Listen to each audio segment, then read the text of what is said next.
Hi guys, for today's video is our CIT night. Kaya naman, kung hindi mo pa ako kilala, ako nga pala si Vince at meron ako pangarap. Kaya naman, samahan mo akong butin ang mga pangarap na yan. Bandang alas 7, agad na nga pala akong gumayak. At dahil pahirapan niya ako magbotones ng aking polo, ay pinabotones ko nga pala ito kay Drew. Pero maya tinanggal ko din. O diba, parang sira. Ito nga pala aking kasama, si EJ Pasha, aka ang EPJ ng Lukban. Baka EPJ, ang batang Quiapo. Konting lakad nga lang pala, inabot na nga pala namin ng gate 4. At sabi ko nga kay EJ, videohan niya ako dito. Yung para nakangantilato ba? Diba ganito sila mag-post? Naka-like muna.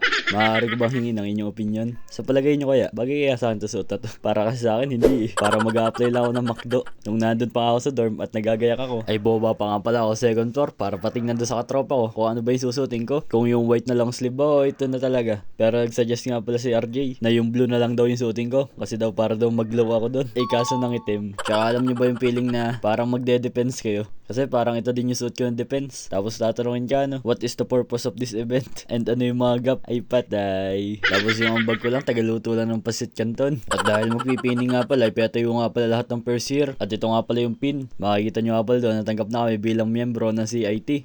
Miyembro? Student dapat. Makikita nyo dito, narampa na ulit yung mga lumaban ng Mr. and Miss CIT. Di na nga pala rumampa yung iba dyan. Kasi yung may mga award lang yung kasali. But still, congrats pa rin. Dahil ginawa nyo yung mga best nyo. At after that, dito na nga tumugtog yung banda. Kaya naman, agad na kami pumunta sa may unahan para maisali. Kaya naman, panoodin mo tong video para ma-film mo. Nakasama mo ako manood.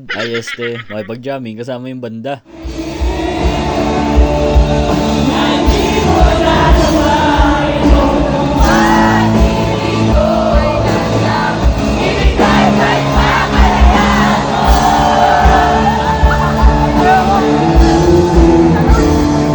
Shoutout niya pala dito sa aking kaklase, si Josh. Napakalapit niya pala nitong mag-gitara. Talaga naman mapa-rock and roll ko dyan. Rock and roll nga ni. Ayun siya, nasa stage nagigitara. Apoy!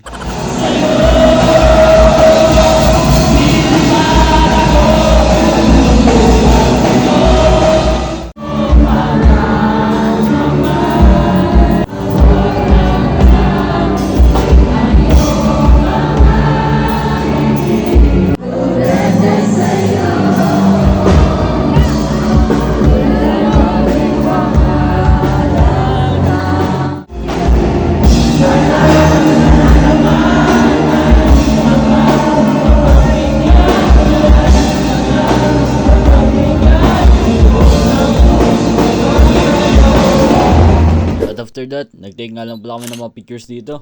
Burger ka sa akin.